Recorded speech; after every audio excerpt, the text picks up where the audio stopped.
मेरा नाम हमज़ा ख़ान है और हम रावलपिंडी में रहते हैं। मेरी उम्र 17 बरस है और मेरी बहन जिसका नाम सानिया खान, उसकी उम्र 19 बरस है। और ये वाक़या जो मेरे साथ पेश आया अभी लॉकडाउन में ही, जब मैं और मेरा दोस्त शाहद राजपूत फ्री थे और अपने साथ वाले प्लाट में क्रिकेट खेलते थे। शाहद का हमारे घर आना जाना था। एक दिन मैंने फेसबुक पर एक ग्रुप में बीवी से ज़्यादा बहन वफादार पड़ी और जो कहानी ग्रुप में पढ़ी तो मेरा अपनी बहन और अपने दोस्त शाहद के बारे में नज़रिया बदल गया। ये सब कैसे हुआ, चलो पढ़ते हैं। सिर्फ इंटरटेनमेंट के तौर पर, सानिया मेरी इकलौती बहन है जो उम्र में मुझसे सिर्फ 1 साल बड़ी है। अबू रोज़गार के सिलसिले में अमारात हैं और साल भर में सिर्फ 2 माह के लिए आते हैं।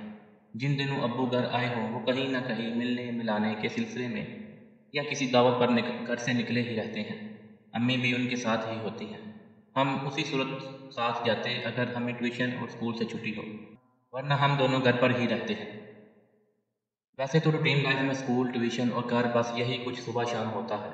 मेरा एक ही दोस्त है जिसके साथ ज़्यादातर मैं रहता हूँ। उसके साथ अपने घर या कभी उनके घर खेल लेता हूँ, वो भी अगर वक्त मिल जाए तो।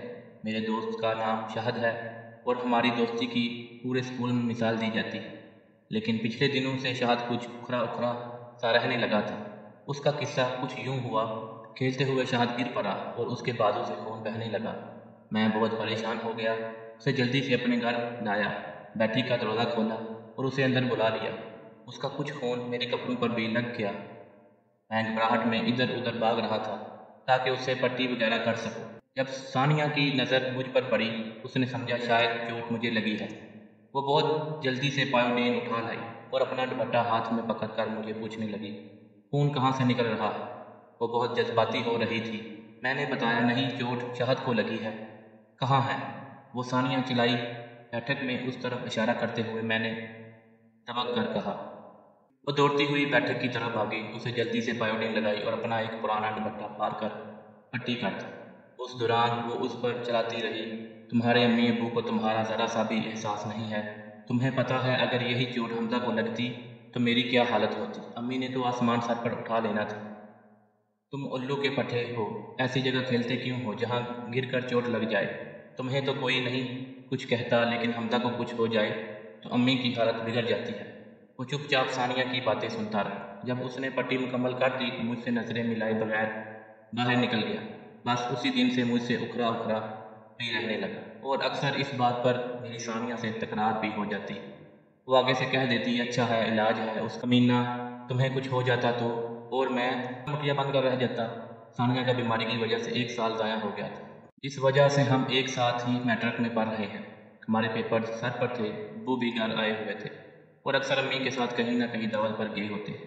क्योंकि हमारे पेपर नज़दीक थे इसलिए हम दोनों का कहीं जाना तो नामुमकिन था, लिहाजा अम्मी अब्बू हमें साथ नहीं लेकर जा रहे थे।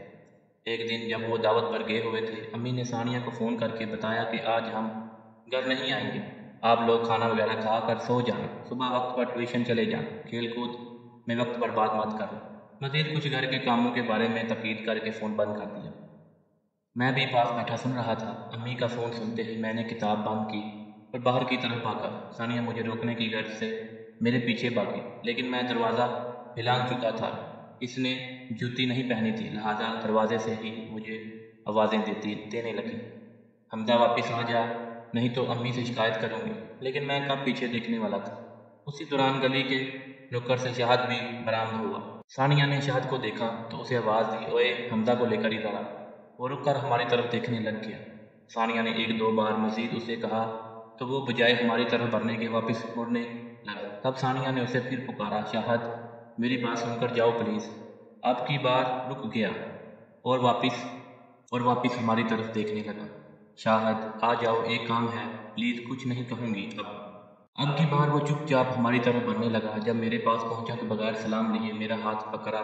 सानिया अभी तक दरवाजे में खड़ी थी और वो मुझे लेकर उसी तरफ बढ़ने लगा। जब हम करीब पहुंचे तो सानिया जल्दी से अंदर गई, बैठक का दरवाज़ा खोलकर वहाँ खड़ी हो गई। हम करीब पहुंचे तो शाहद ने मेरा हाथ सानिया की तरफ उछालते हुए कहा, जी बताओ क्या काम है? शाहद, मैंने जो तुम्हें डांटा था उसी वजह से नाराज़ हो ना? नहीं, मुझे क्या पड़ी है नाराज़ होने की, तुम काम बताओ, उसने तुम्हारी से कहा।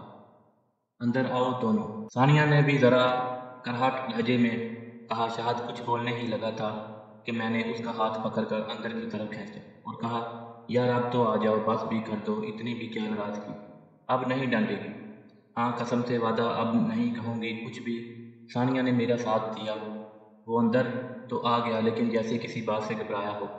وہ چور نظروں سے کبھی میری طرف دیکھتا، کبھی ثانیہ کی طرف دیکھتا اور پھر نظریں جھکا لیتا۔ ثانیہ کچھ دیر تک ہمیں دیکھتی رہی، پھر کہنے لگی، دونوں بیٹھو، میں کچھ بنا کر لاتی ہوں، اور ہاں شہد، اب یہ منہ لٹکانا چھوڑ دو۔ اس دن پریشان ہو گئی تھی، اس وجہ سے اناپ شناپ بول گئی۔ وہ مڑتے ہوئے پھر بولی، میں بس آئی۔ میں نے شہد کو کھینچ کر صوفے پر بٹھایا۔ کچھ ہی دیر میں ثانیہ بھی ملک شیک بنا کر لے آئی۔ ہمیں ایسے چپ چاپ بیٹھا دیکھ کر بولی، یہاں فوتکی پر نہیں آئے ہوئے ہو جو ایسے چپ چاپ بیٹھے ہو؟ پتہ ہے حمزہ روز مجھ سے لڑتا ہے کہ تمہاری وجہ سے شہد مجھ سے ناراض ہو گیا ہے۔ میں نے سوچا تمہیں راضی کر دوں۔ نہیں میں نہیں ناراض، شہد نے جواب دیا، بات تو تم کرتے نہیں، اب اکٹھے کھیلتے بھی نہیں، یہ ناراضگی نہیں تو اور کیا ہے؟ ثانیہ قسم سے میں نہیں ناراض، شہد نے زور دے کر کہا۔ ساتھ ہی ثانیہ کھل کھلا کر مسکرا دی۔ اوئے ہوئے اوئے ہوئے، ایک بار پھر کہو، ثانیہ نے اس کے بالوں میں ہاتھ مارتے ہوئے اس کی مانگ خراب کر دی۔ شہد نے سر کو پیچھے جھکایا اور پھر ہاتھوں سے اپنی مانگ بنانے لگا۔ شہد نے جلدی سے جوس ختم کیا اور اٹھتے ہوئے کہا، مجھے گھر جانا ہے، ابھی بہت تیاری بھی کرنی ہے، امتحان سر پر ہے اور پہلا پیپر ہی مطالعہ پاکستان کا، جو مجھے بہت مشکل لگتا ہے، تاریخیں یاد نہیں رہتی۔ میرا دل چاہ رہا تھا وہ ہمارے پاس ہی رکے۔ میں نے اسے کہا، آج امی ابو بھی گھر نہیں ہیں، تم کتابیں اٹھا لاؤ، یہیں پڑھتے ہیں۔ ہاں یہ صحیح ہے حمزہ، تم ساتھ جاؤ شہد کی بکس اٹھانے اور ساتھ اس کی امی کو بھی بتا آنا، ہم تینوں پڑھیں گے۔ یہ سنتے ہی شہد کی آنکھوں میں ایک چمک سی آ گئی اور جلدی سے دوبارہ صوفے پر بیٹھ گیا۔ ہاں یہ بہت زبردست آئیڈیا ہے، وہ چہ کر بولا۔ میں اس کے ساتھ گیا، ہم کتابیں اٹھا لائے، شہد کی امی سے اجازت بھی لے لی۔ انہیں بھی یہ تو پتہ نہیں تھا کہ ہمارے امی ابو گھر نہیں، اسی لیے انہوں نے آسانی سے اجازت دے دی۔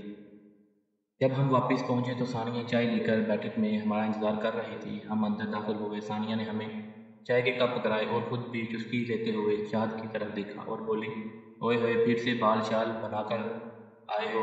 لیکن میں تو سیدھے بالوں کی دشمن ہوں، شہد مسکرا دیا اور ثانیہ نے جلدی سے دوبارہ اس کے بال خراب کر دیے۔ چائے پینے کے بعد ہم گپوں میں ایسے مصروف ہوئے ہمیں یہ بھی یاد نہ رہا کہ ہم تو سبق پڑھنے کے لیے اکٹھے ہوئے تھے۔ ثانیہ چہک رہی تھی اور میں محسوس کر سکتا تھا وہ میرے دوست شہد میں بہت دلچسپی لے رہی ہے۔ وہ جب بھی شہد کے ساتھ کوئی شرارت کرتی مجھے یکگونا خوشی کا احساس ہوتا، لیکن ساتھ میں یہ بھی محسوس کر سکتا تھا کہ وہ دونوں میری وجہ سے کافی جھجک رہے تھے۔ میں چاہتا تھا کہ کسی طریقے سے ان کی جھجک دور کر دوں۔ پھر اچانک مجھے لوڈو کا خیال آیا، میں وہ نکال لایا اور اس طرح ہم لوڈو کھیلنے لگے۔ میں نے اصول بنائے ہوئے اپنے دل کی بات بھی کہہ دی کہ اس دوران جب ہم یہاں ہیں کوئی کسی کا لحاظ نہیں رکھے گا، نہ میں ثانیہ کی گوٹی اس وجہ سے نظر انداز کروں گا کہ یہ میری بہن ہے، نہ شہد کسی قسم کا لحاظ کرے گا۔ بس یوں سمجھو آج ہم تینوں خود کے لیے آزاد ہیں، جس کا جو جی چاہے حاصل کرے یا گوا دے۔ اس کی اپنی ہمت، ہم نے لوڈو شروع کر دی اور ہر بار ثانیہ ہار جاتی، وہ شور مچاتی، اداس ہو جاتی، ایک دو بار غصے میں اس نے لوڈو ہی پلٹ دی۔ البتہ کہ ایک بات بہت اچھی ہوئی کہ شہد اور ثانیہ میری موجودگی کی جھجک سے آزاد ہو گئے۔ کتنی بار ثانیہ نے شہد کے گال پر چٹکی کاٹی اور اسے کھوتا کہہ کر پکارا، اور کبھی ایسا ہوا کہ شہد نے ہلکی سی گال پر چپٹ لگاتے ہوئے کتی کہہ کر پکارا۔ اب کی بار شہد نے ایک اور کھیل متعارف کروایا، ہم لوڈو کا دانہ اچھالیں گے اور 1 سے 6 کے درمیان ایک نمبر چنیں گے، جس کا آ گیا وہ جیت گیا، اور جیتنے والا ہارنے والے سے کوئی بھی فرمائش کر سکتا ہے، پھر پورا کرنا پڑے گا۔ آگے کی کہانی اگلی ویڈیو میں سنیں۔ زون کو سبسکرائب کرنا مت بھولیں، ویڈیو کو لائک کریں، شیئر کریں اور کمنٹ سیکشن میں اپنی رائے کا اظہار ضرور کیجیے۔